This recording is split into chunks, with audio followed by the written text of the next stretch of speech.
The exact steps to using social media to getting fast results. Hey, are you tired of posting and planning and doing all this stuff and it just falls on dead ears? Nothing ever happens. You don't get any traction from your social media.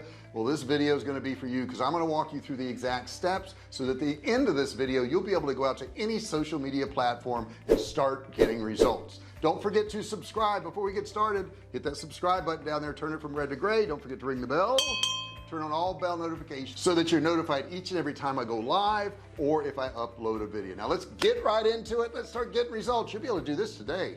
Now the first thing, I think a lot of people don't select their platform correctly.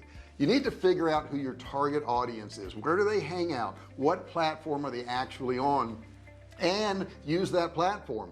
Not all social media platforms are designed the same or they work the same. I mean, TikTok for the most part is going to draw a much younger crowd than is Facebook. How old is your crowd? What are the demographics? If you haven't figured that out yet, you need to do so. You need to know who your people are. Do you like doing videos and you want to use videos for social media marketing and you post them on Facebook and you're not getting any results? Well, that's why, because people don't go to Facebook to watch videos. They just don't. Now you may say, well, I saw this one guy and he got like 2 million views on his video. Odds are it was a viral type video. It wasn't educational or humor, that type of thing, and that person may have gotten lucky, who knows. But for the most part, people do not watch long form videos on Facebook. They just don't. Okay, that's why Facebook did start the short form videos, and I don't know how that's going. I don't do them, but you want to pick the right platform. You know, if you're interior designing and you're taking food pictures and stuff like that, I would say run over to Instagram. That's a great place for that. People go to look at pictures of stuff. That's what they do. They don't come to YouTube to look at pictures though. What do they come to YouTube for? What you're doing right now, to listen to videos. So when I do a training and it's a 10-12 minute video, I'm going to put it on YouTube, which is where my audience is. The next step is to create an engaging profile. I think a lot of people just leave this out. Most people watching a channel, if they get interested in it, they're going to go to the profile of that person. They're going to look at where they live, what they do, what they're interested in, what their goals are in the channel, and if it aligns with them, then you've got a new fan.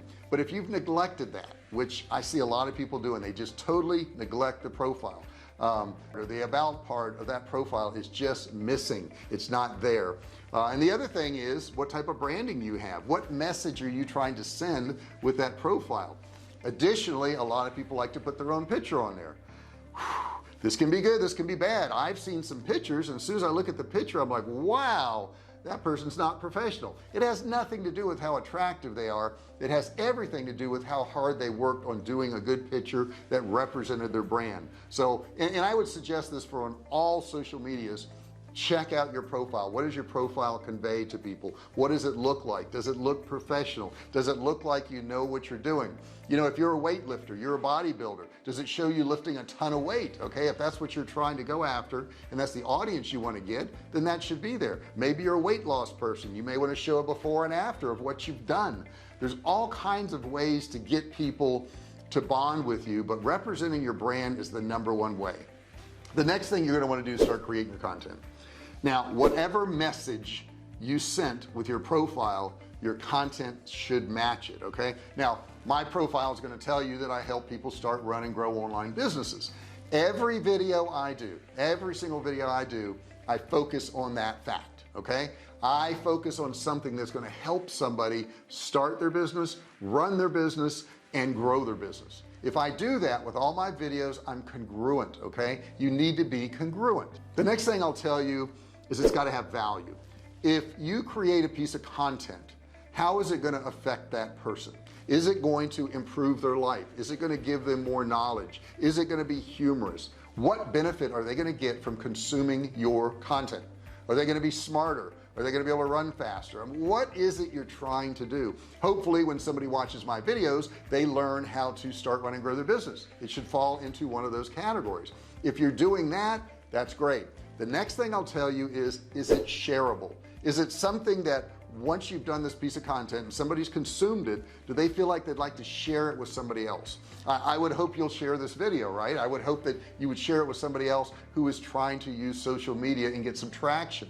That's the next thing you got to do, is you got to worry about if they're going to share it or not. You see, if they share it, you're going to get organically more people watching your content, looking at your content, using your content, than if you just put it out there yourself. That share thing is worth so much, because that's something that somebody else is out there working for you. They're a raving fan. Somebody is more likely to watch a video if a friend shares it with them than if they just are scrolling through their feed. They're less likely to click on it. So if you can get people to share, all the better. I'll also tell you, don't pigeonhole yourself. You want to use a combination of text, images, videos. That is something I do on YouTube. Of course, you're going to have to put a description and title and all that good stuff, so there is some text there. Images are great. I shoot pictures all the time and put pictures online. So we've got text, images, and video. You want to have all the medias that are out there so that you can reach your audience wherever they may be. Also, be creative with your content. Don't try to copy everybody else. Sometimes go against the grain. I've done videos, as a matter of fact I just did one that says, here's why most people fail at e-commerce. So I didn't say here's how you're going to be successful at e-commerce. I'm going to tell you why you're going to fail. And if you watch that video and you go through all those steps in that video, it can prevent you from failing. So that's a pretty good video. So you can go against the norm. You could do a video that says, here's why being a vegetarian could be hazardous to your health. That's not something people hear very often. Okay, and maybe you've got some reasons for that. I don't have a video like that. And don't hit me if you're a vegetarian. Oh wait, you can't, never mind. So do a video that's kind of controversial, like what I just did. I'm sure I'm going to get a comment below from some vegetarian, and they're going to say, I'm plenty strong and I'm gonna come kick your butt. But bottom line is, you got to do something that's against the grain a little bit. Don't be afraid to be funny. Funny is okay. When you make people feel good, they're probably going to consume your content. The last thing I want to hit upon is probably the most important thing. Check your analytics. Check your analytics. I'll use YouTube for an example. If you go into your YouTube studio, you can check your analytics. You can see how many people are watching your video. You can see how many people liked your video. You can see how many people commented on your video. And by the way, if somebody comments, you've got to comment back. It's absolutely necessary that you answer any comment on your videos. And I like to tell people, I always answer whatever somebody said, and then I ask them a question. For example, they may say, I liked your video on building a website. It was helpful. I say, great.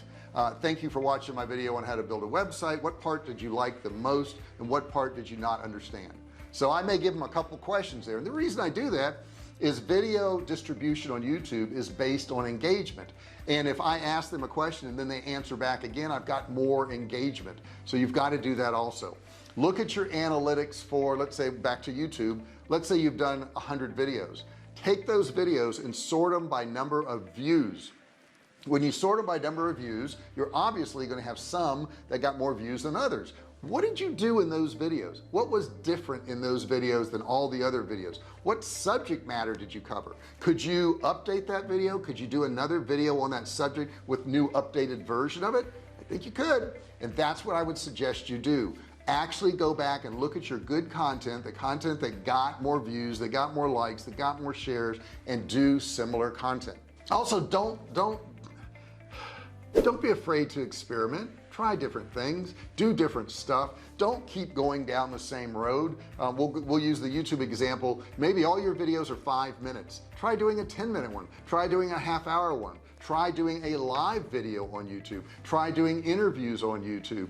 Don't just always, be in the kitchen cooking your recipes if you've got a recipe channel. Every now and then people like to see you in your natural environment. Maybe you're going to take them grocery shopping one day for a recipe. Do something different that's out of the norm. If you keep making these changes and you keep doing these different things, I can promise you're going to get different results, and you select the ones that work and do more of that. That's the last thing I'm going to leave you with. Find out what's working for you. That's going to take time, and do more of that.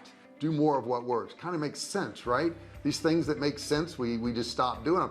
I can't count how many times I've been doing something that's worked pretty good and I switch and do something else and I forget to go back to what worked in the first place. So check out what's working and do it again. I hope you found this video helpful. I know these things work. I've been doing them for over a decade, so feel free to take some of these suggestions and use them on your own. I've got over 1,300 videos on this channel right now. There's plenty of information. It's all absolutely free to you, and so is that question and answer thing right below. Like I said, there's a comment section. You can put a question in there and ask me about anything you want about starting, running, and growing online businesses, or if you just want to say hello and tell me what your weather is, I'd love to connect with you. You have a great day, and I appreciate you watching the video, and I'll see you in the next one. Hey, thanks for watching my video. Don't forget to subscribe to my channel and click that little bell right there so you can be notified every time I do a new video. Also, click on one of those videos there. Keep watching on my channel.